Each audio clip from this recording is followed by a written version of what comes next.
டேய், உன்ன மாதிரி ஒரு கிரிமினல் இந்த உலகத்திலே நான் பார்த்ததில்ல. ஹெல்ப் டிரைவர் வேலை கேட்டு என் வேலைக்கே உழ வைக்கிற. டேய், அந்த ஆள் எனக்கு வேலை தர மாட்டான்னு எனக்கு ஏற்கனவே தெரியும்டா. தெரிஞ்சுதான் இந்த டிராமாவே போட்டேன். ஆமா, நீ போட்ட டிராமால மயங்கி வாடா மருமகனு உன்னை கட்டி தழுவி உச்சி மோந்துட்டாராக்கும். டேய், அதெல்லாம் ஒண்ணுமே எனக்கு தேவையில்லடா. அந்த ஆள் நான் அழறத பார்த்து இறக்கப்பட்டு அவனுக்கு செலவுக்கு பணம் கொடு, அவனுக்கு சாப்பாடு வாங்கி கொடுன்னு சொன்னார்ல, அதுவே எனக்கு போதுடா. அவனுக்கு சப்போர்ட் பண்ணுவார் பாரு. ஏதோ நடந்தா சரி.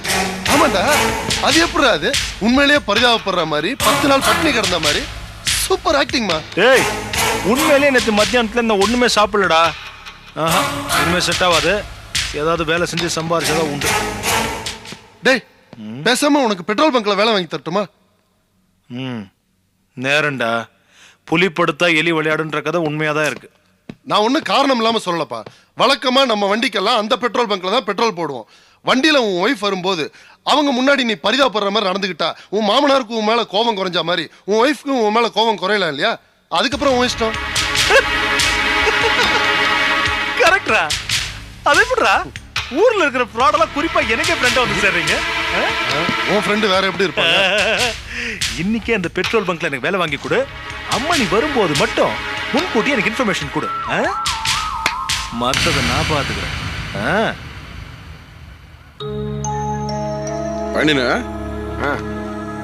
நேத்து நம்ம வரதராஜா போன் பண்ணியிருந்தாப்ல. யாரு? அந்த விழுப்புரம் பார்ட்டியா? அவரே தான். போன் பண்ணி இந்த மாதிரி 2 லோடு வாழைத்தார் இருக்கு, அதை நீங்க தான் எடுத்துக்கணும் அப்படின்னு. நான் இப்ப வேண்டானே, அப்புறம் பாப்போம் அப்படின்னு. இல்ல நீங்க தான் எப்படியாவது எடுத்துக்கணும் அப்படின்னு அடம் பிடிச்சாரு. எனக்கு டவுட், என்னடா இந்த ஆள் இப்படி சொல்றாரு அப்படின்னு சொல்லி மார்க்கெட்ல விசாரிச்சா என்ன விஷயம் தெரியுமா? என்ன சரக்கு திராவியா இருந்திருக்கான்? அப்படி இருந்தா தான் பரவாயில்லையே. இந்த ஆளு இதே 2 லோடு வாழைத்தாருக்கு ஏற்கனவே நம்ம சந்தனபாண்டியன் கிட்டே அட்வான்ஸ் வாங்கியிருக்காரு. என்ன தெரியுமா செய்வாரு? நம்ம கிட்டே அட்வான்ஸ் வாங்கிட்டு அந்த ஆள் கிட்டே அட்வான்ஸ் வாங்கிட்டு 2 பேரையும் தொங்கல்ல விட்டுட்டு ஹாயா விழுப்புரத்துல உட்காந்து கையை கால ஆட்டிட்டு இருப்பாரு. 2 லோடு வாழைத்தாருக்கு நாமளும் சந்தனபாண்டியனும் அடிச்சுட்டு நிக்கணும். தேவையாது நமக்கு. அப்புறம் என்ன பண்ண செல்வா? என்ன பண்ண, அந்த ஆளுக்கு போனை போட்டேன். விழுப்புரத்துக்கு போனை போட்டு, அண்ணே எங்களுக்கு இப்போ லோடு தேவையில்லை, சந்தனபாண்டியனுக்கு தான் ரொம்ப அவசியமா தேவைப்படுது, நீங்க அவருக்கே அனுப்பிச்சிருங்க என்ன. அவ்வளவுதான். கப்பு சிப்புன்னு போனை வச்சிட்டான்ல. பரவாயில்லையே செல்வம், ரொம்ப நேக்கா இருக்க. பாத்தியா பழனி, செல்வம் எவ்வளவு தெளிவா இருக்காருன்னு. ஒரு ஆள் வளரணும்னா இந்த நெளிவு சுழி தெரியணும்பா.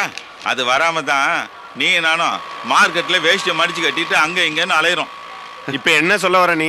முதலாளி ஆகணும்னா அனுபவம், காசு, இதுக்கு மேல இன்னொன்னு வேணும்பா. என்னது? சூட்சமோ.